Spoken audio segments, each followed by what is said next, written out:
Bom, agora direto para os Estados Unidos, a nossa correspondente Mariana Janjacman já está aqui e, infelizmente, nessa crise, nessa pandemia, histórias muito tristes, histórias que surpreendem, como corpos encontrados dentro de um caminhão frigorífico em frente a uma casa funerária e o caminhão totalmente desligado, sem qualquer tipo de refrigeração.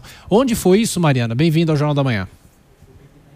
Exatamente, Tiago, muito obrigada, bom dia a todos. Infelizmente, com essa história terrível, né, Tiago, a polícia encontrou esses 60 corpos dentro de um caminhão em frente a uma casa funerária no Brooklyn, aqui em Nova York. O dono da casa funerária disse que ele ficou sobrecarregado por causa da pandemia do coronavírus, então com um grande número de corpos, disse que não tinha mais espaço dentro da casa funerária e então passou a armazenar esses corpos dentro dos caminhões do outro lado da rua, ali em frente à casa funerária. Agora, o que o prefeito aqui de Nova York e o governador também disseram é que isso é inaceitável e que ele deveria ter pedido ajuda ao Estado para ter esses caminhões, né, refrigerados que estão em frente aos hospitais aqui também para ajudar a lidar com esse grande número de mortos por causa da pandemia de coronavírus. Então, é como eu acabei de dizer, né, uma história muito triste, uma história terrível que a gente não gostaria de ter que contar, mas infelizmente é necessário para a gente ter uma noção mesmo de como está a situação por aqui. Essa é a situação por aqui. Por mais que a gente fale que Nova York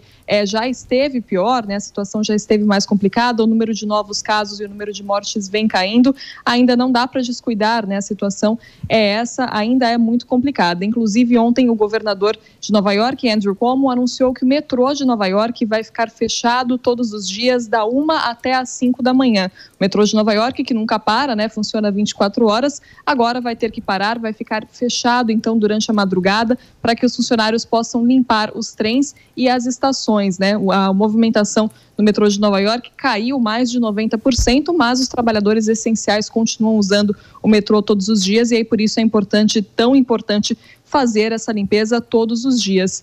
E olha, só uma última informação, pelo menos, né, uma boa notícia é que o navio hospital USNS Comfort, que estava aqui em Nova York desde o dia 30 de março, foi embora ontem. Depois de cumprir a sua função, ele retorna agora para o porto no estado da Virgínia, Tiago. Então, pelo menos uma boa notícia, mas como eu disse, a situação ainda preocupa muito. Já são mais de 304 mil casos registrados no estado de Nova York e pelo menos 23 mil mortes por causa de Covid-19, Tiago. Mariana, em todos os Estados Unidos, qual que é a situação geral? Há regras ainda que estão, claro, determinada a quarentena, mas é possível haver algum tipo de flexibilização? Por exemplo, aqui em São Paulo nós vemos carros andando, o trânsito já mais acima do normal do que nas últimas semanas. E nos Estados Unidos? Aqui depende muito da região, Tiago. Mais da metade dos estados norte-americanos tem algum tipo de flexibilização. Então, alguns estados já estão com uma situação melhor, podem começar a pensar nessa reabertura gradual. E outros, na verdade, não poderiam estar reabrindo de acordo com os critérios do governo federal, mas estão porque ficou, né, essa decisão é uma decisão dos governadores, então cada governador está definindo ali a sua própria reabertura de acordo com os estados.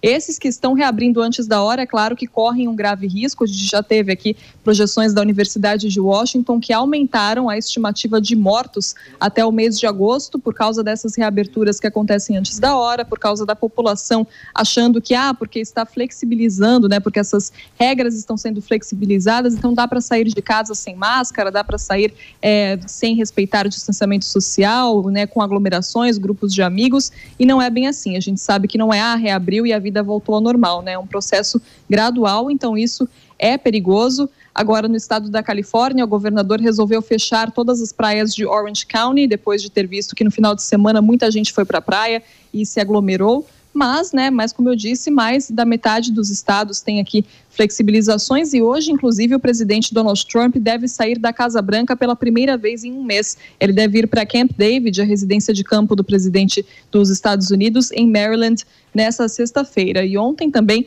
em Michigan, teve um protesto. Centenas de moradores entraram ali no Congresso Estadual de Michigan para protestar pela reabertura do estado. A governadora não quer essa reabertura, mas teve ali, esses manifestantes entraram lá, alguns foram até armados, foi uma cena ali, né, dos manifestantes entrando no Congresso para protestar por essas ordens de reabertura. Então a situação aqui realmente depende muito de cada estado, Tiago. Aqui em Nova York ainda nada de reabertura por enquanto.